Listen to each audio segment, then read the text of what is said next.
IUML கட்சிக்கு ராமநாதபுரம் தொகுதி ஒதுக்கீடு செய்யப்பட்டு முதலமைச்சர் மு.க. ஸ்டாலின் முன்னிலையில் கையெழுத்தாகியிருக்கிறது. இதனை முன்னிட்டு ஐயுஎம்எல் சார்பில் செய்தியாளர்களை சந்தித்தனர். அந்த காட்சிகளை பார்த்தோம்.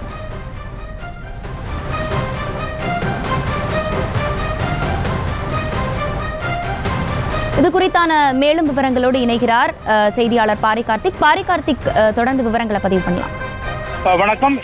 திமுக கூட்டணியுடைய பேச்சுவார்த்தை முதற்கட்டமாக நிறைவடைந்து தற்போது முதலாக இந்திய யூனியன் முஸ்லீம் லீக் கட்சி ஒப்பந்தம் கையெழுத்தாகியிருக்கிறது. இந்த இந்திய யூனியன் முஸ்லீம் லீக் கடந்த 2019ஆம் ஆண்டு ராமநாதபுரம் தொகுதியில் நின்று ஏணி சின்னத்தில் வெற்றி பெற்றதை தொடர்ச்சியாக தற்போதும் அதே தொகுதியை மீண்டும் கேட்டு பெற்றிருக்கிறார்கள். ராமநாதபுரம் தொகுதியை பொறுத்தவரைக்கும் திமுக சார்பில் பல்வேறு போட்டிகள் இருக்கப்பட்ட நிலையில் மீண்டும் அந்த தொகுதியானது இந்திய யூனியன் முஸ்லீம் கட்சிக்கு ஒதுக்கப்பட்டு இருக்கிறது. அது தொடர்ச்சியாக ஒப்பந்தமும் தற்போது தமிழ்நாடு முதலமைச்சரும் திமுகவினுடைய தலைவருமான திரு மு.க. ஸ்டாலின் அவர்கள் தலைமையில் இந்த ஒப்பந்தமும் தற்போது கையெழுத்தாகி இருக்கிறது.